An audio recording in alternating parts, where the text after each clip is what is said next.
Ku Klux, aliasly known as Ghetto Girl? You have a good question there. In the first video that you watched, you said the guy with the blue hat was pretty easy to tell that he was definitely out there in the ozone layer somewhere. But the second one you question, and the reason why is because it was biblical based.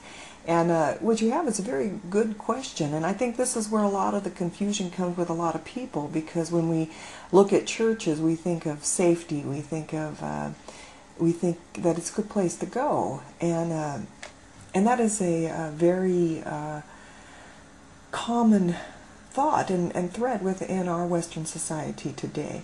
I'm not against churches, not at all, but I'm against some bad ones. And those are the ones that I'd like to help people to identify. I am a Christian from the top of my head to the bottom of my toe, and by no reason or stretch of the imagination do I want to make anybody be against the Christian church.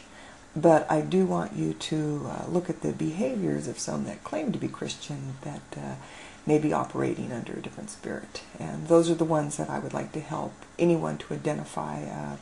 And so I pulled out on the web, there's 3 different or 4 different definitions of cults, what a cult is. And the first definition of a cult is comes from the word Latin meaning culture or cultus. And it says that anyone that denotes all that involved in worship, ritual, and this definition actually can add in all the denominations and sects of all world religions, and it kind of more like a culture or a sect or what we would have as a culture practice. Okay, and it really it's very vague and very broad, and could add in everybody and everything. Okay, then we have the Christian definition of what a cult is. And its cult is any group would deviate from Christian Orthodox historical Christianity. An example, the deity of Jesus Christ, his physical resurrection, his personal and physical return to the earth, and salvation alone by faith.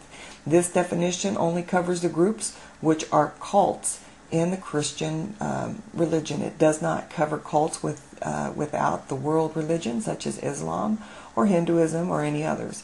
It does not cover the psychological, commercial, or educational cults, which does not recognize the Bible as a source of reality. The universal definition, which I tend to kind of gravitate to this one, is a cult is any group which has a pyramid-type authoritarian leadership structure with all teaching and guidance coming from the person or persons at the top.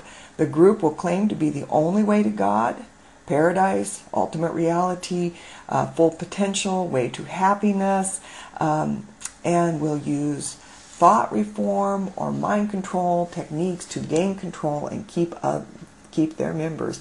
This definition covers the cults within all major world religions, along with the cults which are have no obvious religious basis, such as commercial, education, and psychological cults.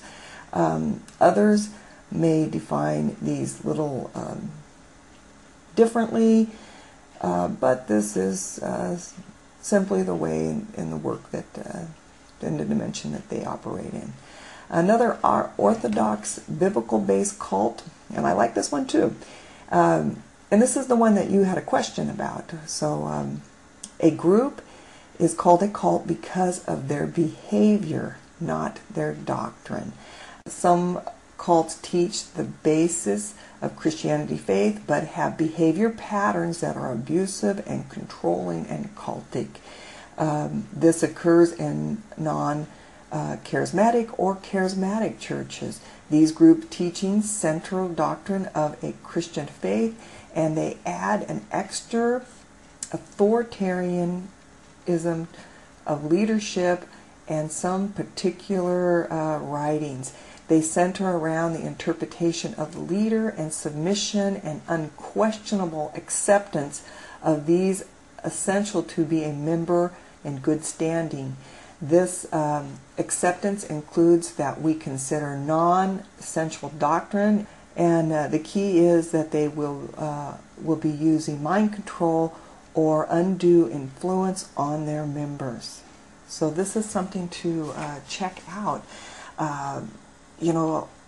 Just because they say Jesus doesn't necessarily mean that they practice like him. Just because they claim Christianity doesn't mean that they are authentic, Christ-like in their operation. The Bible says that there's dogs on the outside, there's wolves on the inside. I'd much rather deal with a dog than deal with a wolf any day. So beware the wolves. Also, they call them snakes. And vipers, not just snakes, I mean, they're poisonous ones. And they're in the Christian church setting. And the Bible does speak about that, and it's something that you definitely want to do a little research on. So I hope that I answered your question. And if you have any more, please do ask.